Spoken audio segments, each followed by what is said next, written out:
Good morning, Bellevue Heights Church.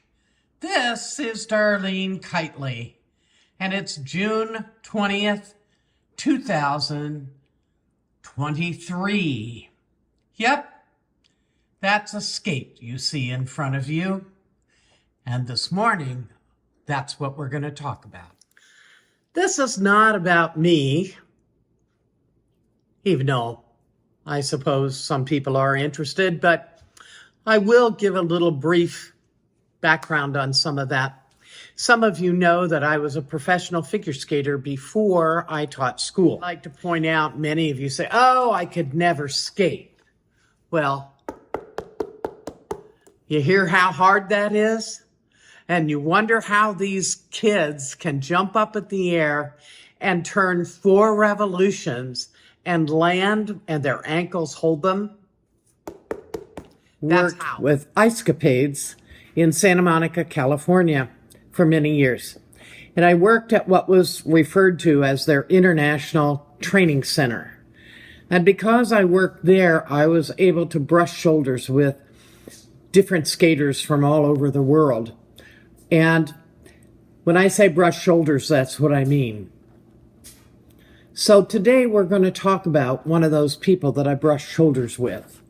And that person's name is Scott Hamilton. He came to a Christian life, and I would like to share with you a little bit about his story.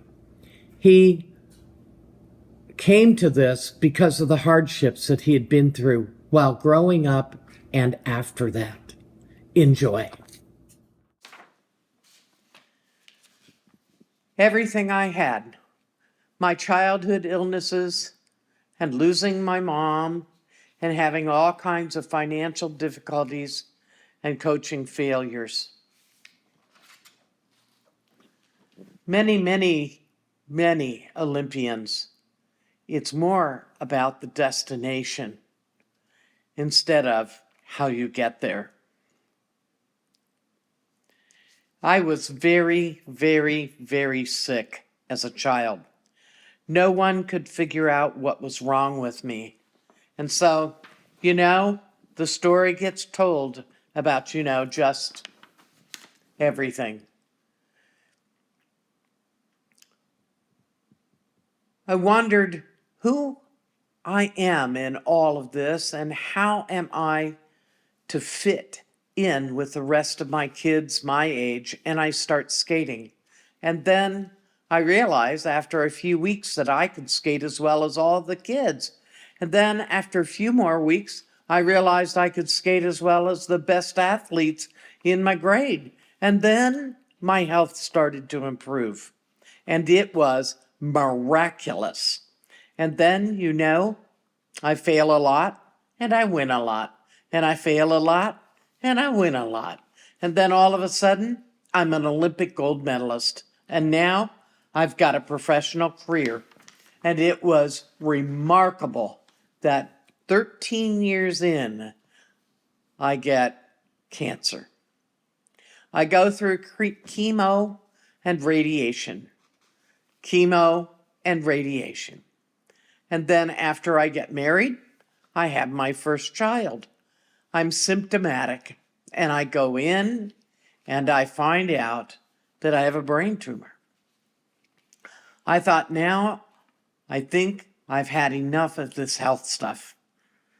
This is just not fair. And I had to tell my wife. She said, what's going on? I said, I have a brain tumor. And without even skipping a beat, Tracy grabbed both hands and she started to pray. And it was there that I was awakened to a whole other reality in life and existence here. That tumor was treated with radiation. When they did the biopsy of it, they found that I was born with that brain tumor, and that was what was causing me to be sick all those years as a young child. So I look at that and I'm thinking, wait a minute. How upset can I be about this brain tumor when it made everything possible?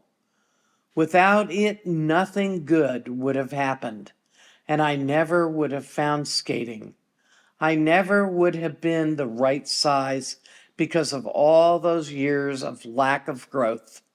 I never would have, I never would have, I never would have without that brain tumor. And so when it came back 6 years later, I did have surgery. It didn't go quite as they had hoped. They nicked an artery. It became an aneurysm. I was praying in my room. A nurse came in. She changed my life forever. She said, I heard you talking when I came in. Who are you talking to? I was praying, and she goes, oh, you like to pray? And I do. She goes, so what do you do when you pray? And I just said, I'm grateful. I'm just grateful for all the things that God has done for me and in my life. And she said, oh, that's wonderful. Who's God to you? I said, I guess he's my father. She said, oh, that's beautiful. I love that he's your father. Do you have children? I go, yes, I do. She said, that's great. Now, if any of your children were scared or ill or injured or lost, wouldn't you want them to come to you with that? And I said, I would. And so in that moment, that beautiful nurse, who I never saw again, I wonder if she was an angel, changed my way of praying forever. I'm not afraid to ask anymore. I was always praying out of gratitude, but now I pray out of need, and I pray out of my human frailty, and I pray to get closer to Jesus, and I just pray. And it was really remarkable that in this journey of illness to wellness, illness to wellness, illness to wellness, it just never stopped. I was able to improve my relationship and my communication with the most perfect and powerful force in my life, Jesus Christ. And that's the rest of the story.